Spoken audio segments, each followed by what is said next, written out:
Hey, it's Mazzy, and continuing with International Women's Month, I'm doing a video here on women in jazz and blues vocalists.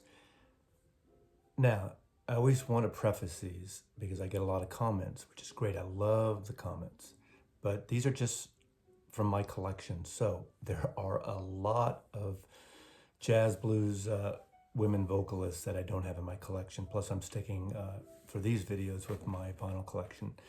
Some that you may think of I have on compact disc, so feel free though to chime in because I love hearing your suggestions and choices, jazz artists, jazz blues artists you like. Now also, a number of these have crossed over into the jazz blues world as well as the jazz pop world. And there's a lot of intermingling in that. And I'm putting these together. This is not a rated, or I should say a ranked list. No particular order of genre or of favoritism or of even chronological order at all, not at all. So I want to start with a beautiful record that was just recently reissued, originally from the MRC label, and this is Sarah Vaughan, 1955. She worked early on with Billy S. Actually, she worked with Earl Father Hines, who accompanied her on piano, but made a lot of great sort of soulful jazz records. This is accompanied by Jimmy Jones, Clifford Brown, Paul Knishet, and of course Sarah Vaughan. And then Herbie Mann also plays on several tracks as well.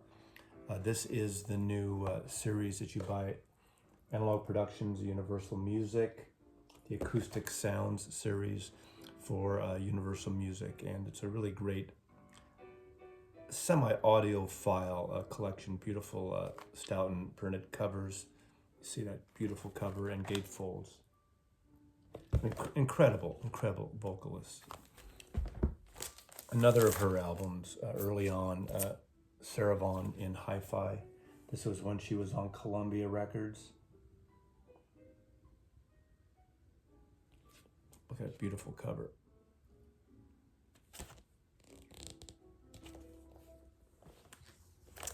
Switching it up a little bit, another singer who played with Earl Hines too. A lot of these vocalists came and went with different singers. I believe this is one, she was sort of discovered by this artist, Cannonball Adderley, and that's Nancy Wilson. This is a great record. I think they first performed early in a New York club when she was working in an office and then singing at nighttime. Great collaboration. This actually hit the top of the charts, or not the top of the charts, in the top 30 album charts when this came out. I believe in 1962 or 1963. On Capitol Records, Nancy Wilson, Cannonball Adderley, 41 minutes, 59 seconds of jazz.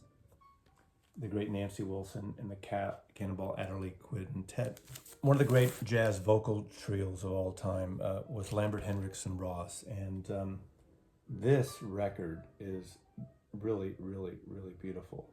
This is Annie Ross, who is a British artist who came and hooked up with John Hendricks, and three-part harmonies. This is a record on Columbia. Then they went to Impulse and did several records on Impulse Records. She does some leads without them as well. One song is Twisted, which a lot of pop fans will know because Joni Mitchell covered that on Court and Spark. But Annie Ross from Lambert, Hendricks, and Ross, amongst my favorites. They're more of a different type of sound. It's that three-harmony tri-vocal sound on jazz. So it's a little bit more poppy and upbeat and in your face, but it's really a beautiful mix. It's not as bluesy as some of these other singers like Nancy Wilson even, and Sarah Vaughan and others that you'll see. So Annie Wilson, another great vocalist.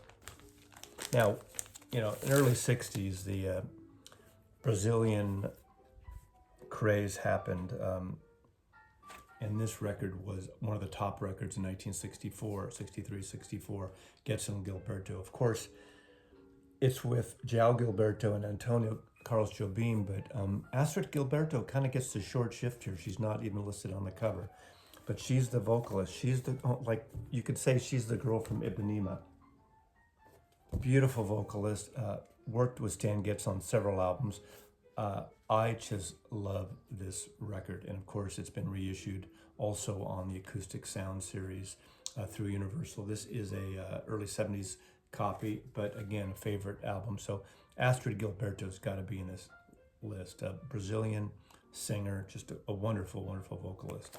And sticking with Brazil, a singer of mine from the 70s who I really, really enjoyed was Flora Purim. Flora Purim, I first got into because of these two records. She was on these two records with Chick Corea and her then husband, Ayrton, on percussion. Great vocalist. She co-wrote some of the songs on here, wrote some of the lyrics, and 500 Miles High, You're Everything, Light as a Feather on this album, and the first Return of Forever on ECM Records. And this one has What Game Shall We Play Today, which is really, really beautiful. So it's got that sort of fusion Brazilian electric sound, but it's not like a full fusion that would be more rock based like in the later 70s. Flora Purim is just a gem, and I actually saw her and Ayrton play in Berkeley in the 70s. They had been in prison for a while for a drug-related situation, and right when they came out, they did a tour, and it was just fabulous to see them. You could see how in love with the audience she was, and she was so happy to be back performing and singing in front of a live audience on a tour. In that, I'd say that was, I'm thinking 76-ish, maybe 75, I'm not quite sure. But Flora Purim, really great singer, and on these Chick Corea Return of Forever albums, and made a bunch of, a series of great solo albums for Fantasy Records. And these were produced by the great Orrin Keepnews. Going over into the jazz, soul, and pop, I mean, again, as I said, a lot of these cross over. So Etta James, I know I've showed her in various of my favorite women vocalists, women artists, record makers. You know her. If you don't, you should. At Last is the, big soulful song. It's a soul song, but it's also a blues song. It can be very jazzy. Tell Mom is like straight rock and roll soul. But Etta James should be totally included in any album as female blues and jazz vocalist. This is a French comp that I bought in Europe in the mid-70s.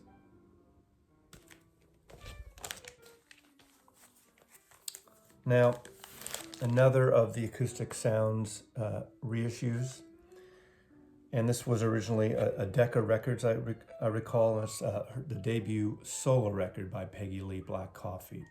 White blues, white jazz, really, really soulful, really gorgeous singing. What a gem. And Peggy Lee was also an actress and a composer too. So arranger, composer, quite the auteur. But this is a gorgeous record. I think this is from 1956. This originally came out. Black Coffee. This is still available. Highly recommended. It's a great audiophile pressing. Kevin Gray cut. Black Coffee. And you know how I like coffee. I don't take it black, but I can if I'm listening to this record.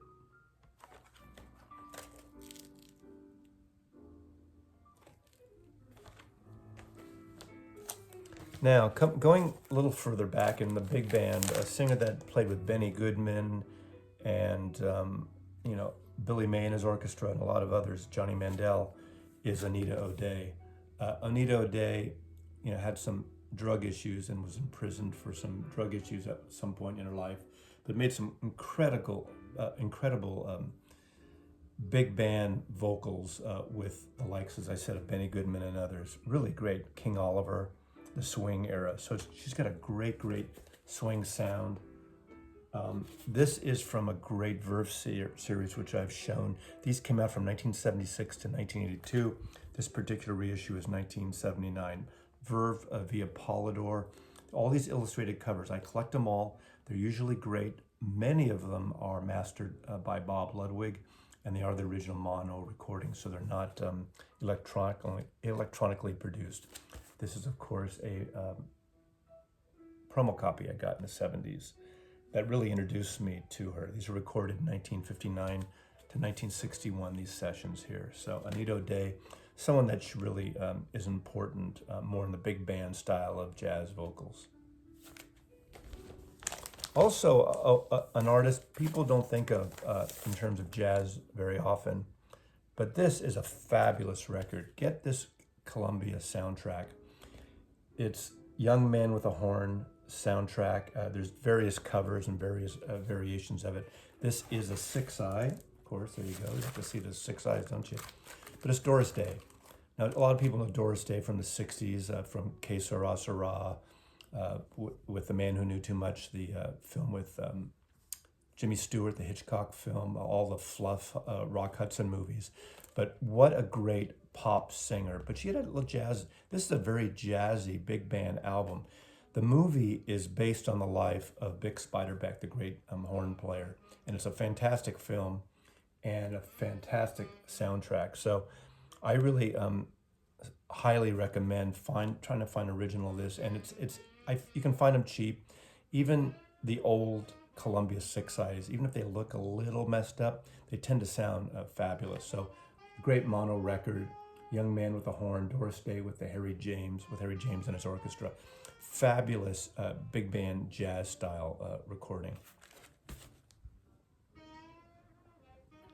Look at that photograph, man.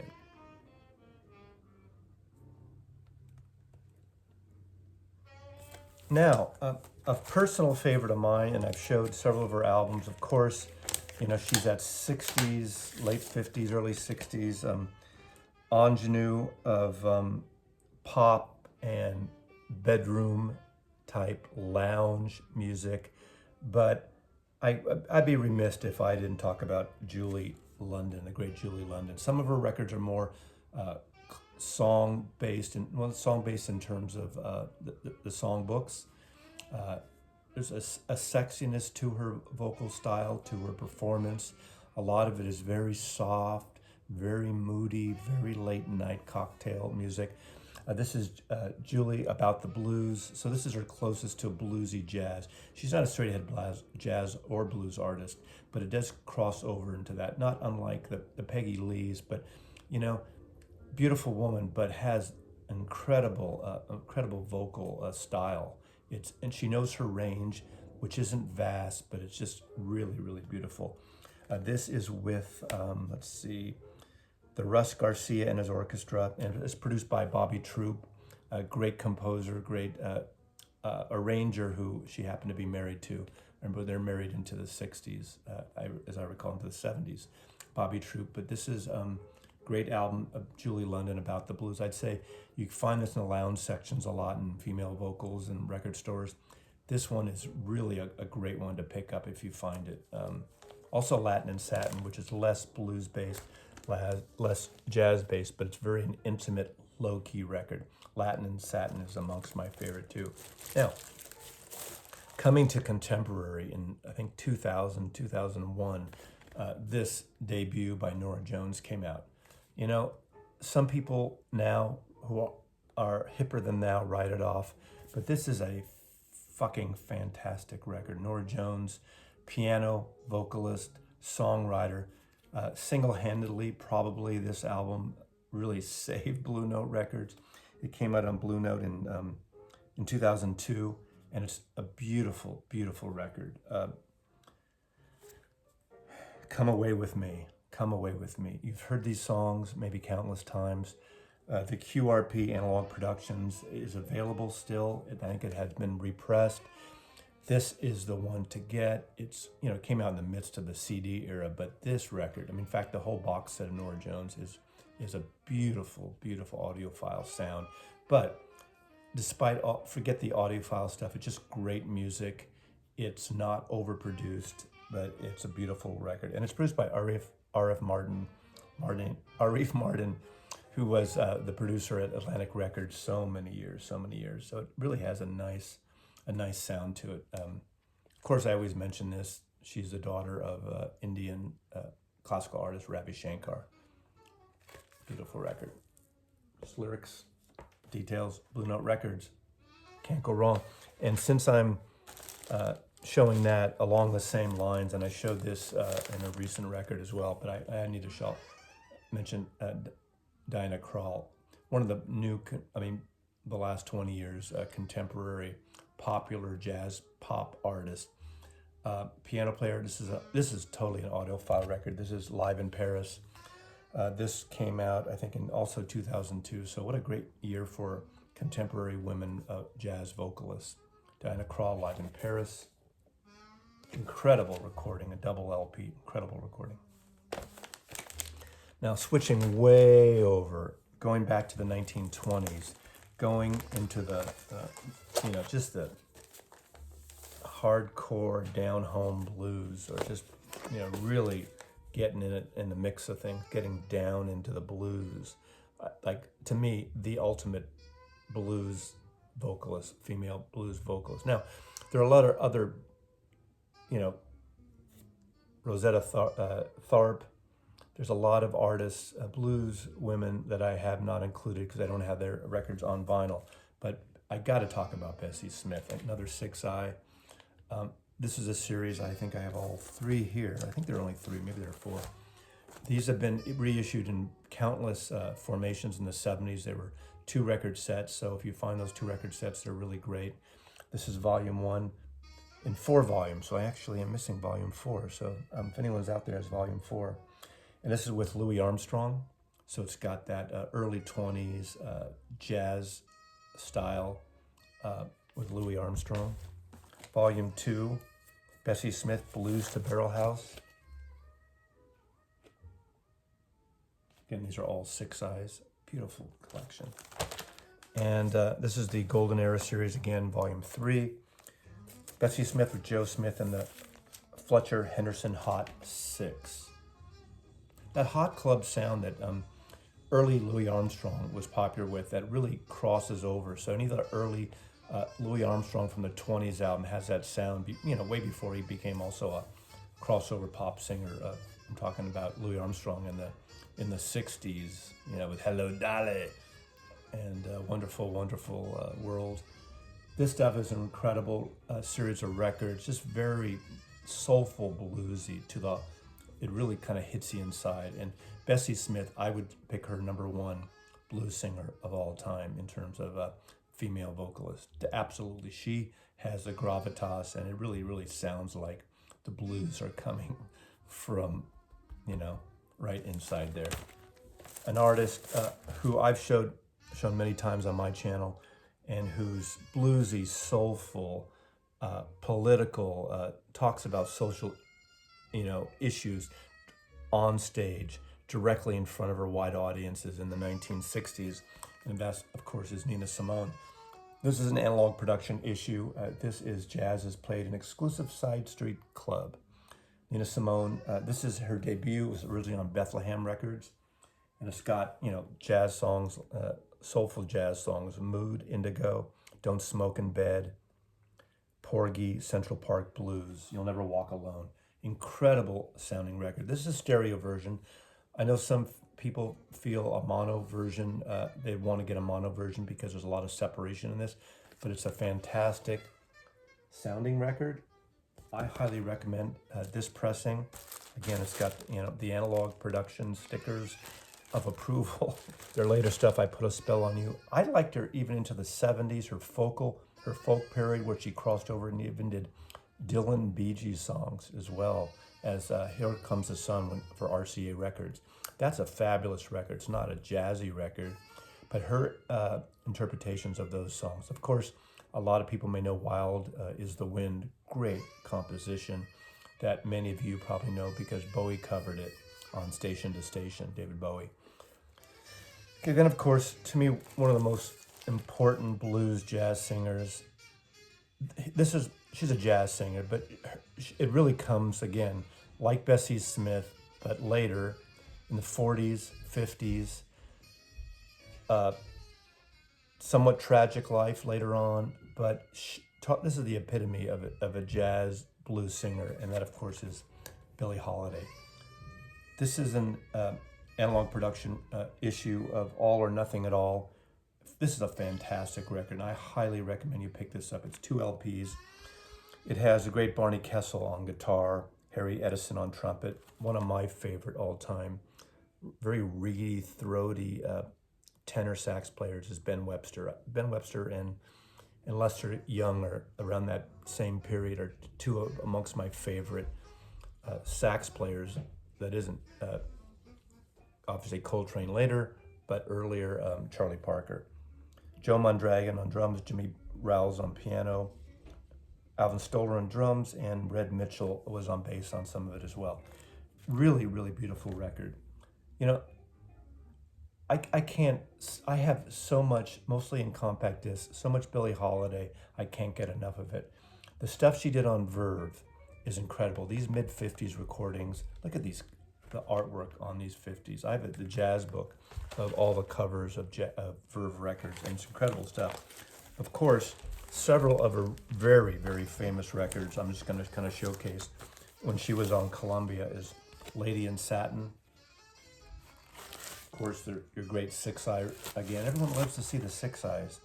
This is Ray Ellis and his orchestra, so this is a little upbeat, somewhat as upbeat as the tempestuous Billie Holiday can be.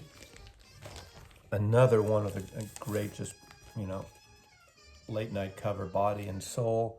This was on Verve, Billie Holiday. Has Body and Soul. Let's call the whole thing off. Moonlight in Vermont. Really beautiful, soulful jazz records. And of course, Lady Day, Billie Holiday. This is jazz interpretation, so they really went straight for her, covering these great jazz songs of the day. I Wish You on the Moon, Summertime, Billie's Blues, Foolin' Myself, Easy Livin', I Cried for You. Again, another Six Eye, really great. Lady Day, I mean, one of her nicknames, her main nickname, Lady Day. Columbia, beautiful record. You know, again, on compact disc, there's a plethora of Billie Holiday. You know, I have her stuff on Columbia, I have her stuff on Verve. I have just almost everything she does on compact disc, but I pick up as much as I can. I have some Verve, those 2 for reissues from the 70s that came out. They're just gorgeous. So Billie Holiday is really an important, it has to be included. And of course, I'm going to end up with probably who's my #1 jazz singer, and she does cross over into the pop realm. And it started for me, I had heard her stuff, obviously, growing up, but it really started for me on a late night drive when I was driving home. And I don't remember what I was driving home from. I remember driving through Golden Gate Park around 1 in the morning, and the radio was on, and I heard this record. I heard the 2 songs, Mack the Knife and How High the Moon, that close up Ella Fitzgerald live in Berlin. Oh my God, her scatting, her singing, the arrangements. In some ways, one could argue that her live records just kick ass over her studio records. Although I love her songbook records, I love her stuff with Louis Armstrong. I love all that stuff. So Ella in Berlin and Ella in Hollywood are 2 fantastic live records. What a great, great recording. What a great, I mean, everyone should have this record in their collection. If you don't have any Ella Fitzgerald records, what you need is Ella Fitzgerald live with this Paul Smith Quartet in Berlin, in West Berlin's Deutschlandhallen. Summertime, Lady as a Tramp, The Man I Love, Gone with the Wind, Misty, some of the great standards, but the way she does them and the way she belts them out, her vocal range, her vocal style is beyond almost anyone for in my mind. Another great record for a studio record is Clap Hands, Here Comes Charlie. It has Night in Tunisia, so it has some jazz standards, Stella by Starlight, Round Midnight, Cry Me a River, Clap Hands, Here Comes Charlie, Round and Round. Fantastic Verve record, fantastic album. Ella Fitzgerald, Clap Hands, Here Comes Charlie. Get this record too. I see it around a lot. This is a mono pressing. So I think I have a mono and a stereo, but I prefer the mono on this. I'm not a mono purist. I don't mind stereo as long as it's not rechanneled usually. I do have some that are rechanneled because that's all I could get at the time, but fantastic record. And I'll close out with just a very later record that came out in the 70s, but still, I mean, this is when, you know, in her older years. I feel so fortunate that I saw Ella Fitzgerald in the 70s at the Fairmont Hotel in San Francisco, Nob Hill, in the Venetian Room, which had a lot of this type of artists. I saw Cab Calloway there. I saw Ella Fitzgerald there. Never saw Duke Ellington, but I wish I had. This is Ellen Duke on the Côte d'Azur in France. This is Pablo Records. That was a later record in the 70s, later label in the 70s. Started by Norman Granz, who started Verve Records, created Verve Records for Ella Fitzgerald, basically. Great record. She does on here Mack the Knife, Lullaby of Birdland, Going Out of My Head. So she does some of the 60s pop standards. Misty, Jazz Samba, Squeeze Me. It's produced by Norman Granz. And it's just a wonderful, wonderful recording with Duke Ellington and his orchestra. And it was recorded in, I believe, the 70s, early 70s, mid 70s, give or take. But a lot of these Pablo records were all about black and white covers, and they're fantastic pickups. I don't see a lot of people showing them around here, but I pick up, there's great stuff with Joe Pass and Oscar Peterson on the Pablo label. But let's stick with the women right now. Ella Fitzgerald. These are a great selection of some blues and jazz women to check out. Again, you know, other suggestions, a lot. What is Cassandra Wilson? There's, I mean, you know, if I stop and think, what records, what jazz singers do I not have? There are plenty of them, believe me. But this is a great sort of overview from my personal collection, the women in jazz and blues that I have on vinyl. So for International Women's Month, I applaud these women. They're beautiful records, and it's something to check into and dive into. So Mazzy loves you, and Mazzy loves all the women out there too. Take care.